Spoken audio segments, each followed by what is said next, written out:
zamani Allah ne mai zamani, zamani Allah ne mai zamani, samir mai Allah,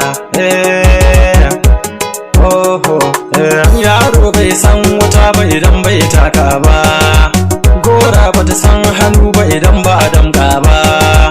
ga makaho dogara sanda bai zama aibu ba, yaro bai zarci malam ba haka ne duba, shi dama dan gida asalinsa yake duba, shi gurgu marashin kafa bai so haka ba duba, idan Allah ya so bawa kai mai yin hargowa ka tsaya gaji zance na,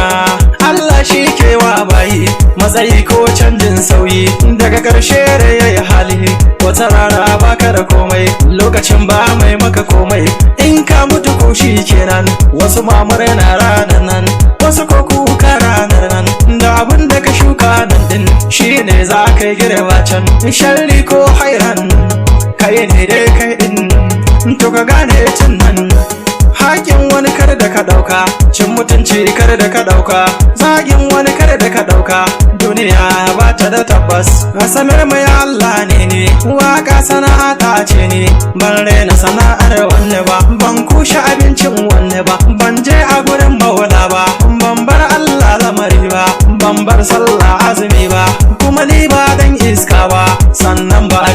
sha ba, ban rena iyaye na ba, kuma ban guji dangi na ba, ban bar asali na gari ba, ban canza garin sana'a ba, mai zagi na zo duba, zagi bai zan gado ba, ni dai ban rena mutum ba, ban dau sharri sana'a ba, ban dau gazafi sana'a ba, in kamin ban rama ba, Allah shi za ya iya mun, shi za ya tsare ni kana jin, al'umma na godewa, ni masoya kun mini komai, na gode.